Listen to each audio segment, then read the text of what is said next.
Consuming what I call a high viscosity, high nutrient food, and it's actually got some great properties to it. So beyond it being a nutritive composition, the importance of this is actually another physical chemical reaction that goes on. It's called viscosity. Okay? And so what you end up having is the ability to coat our systems with nutrients. Our mucosal lining, which is loaded with receptors, and that's how the body takes in its nutrients. In a high viscosity product is the only way to do it, because what that does is it gives you time to expose the receptors to absorbing the nutrients. If we were to drink water that had nutrients in it, it'd go right through us. Mac and cheese, I find to be a great way to coat our system, almost paint our system. Our gastrointestinal system is really being discovered as a second brain. Now, has anybody heard of a gut feeling? Anybody go with their gut feeling? It's actually a reason.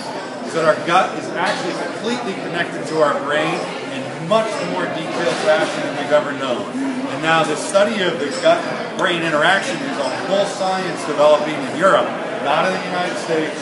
All the research money is over in Europe, it's not here. But what's most fascinating to me is that all our receptors for all our nutrients line all the way down our system.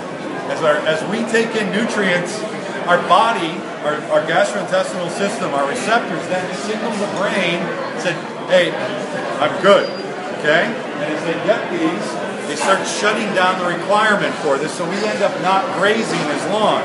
But if we don't expose our receptors to the nutrients for any length of time, we're not going to have that reaction.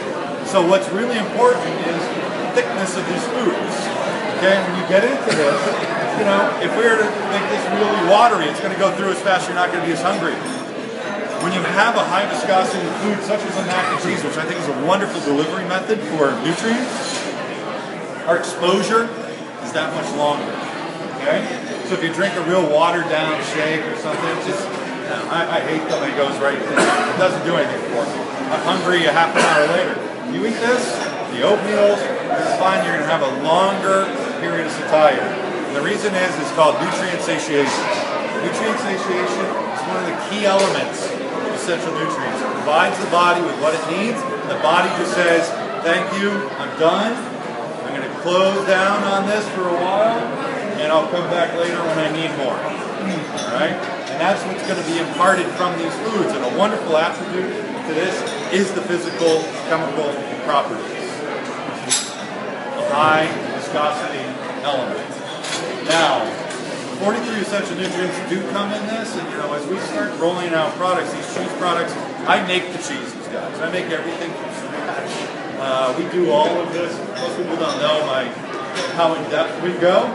We go very in depth. I mean, I believe in making everything all the way to the scratch, and eventually I'll even be making all the proteins. We make proteins now, which will roll out over time. I've been making proteins for decades, but what's most interesting is we'll start making these even more and more high quality. So, now regarding questions, please feel free to ask, but these products are built for humans, and they're built for us to utilize in high nutrient density and lower caloric profile. This is not like what Stacy presented today.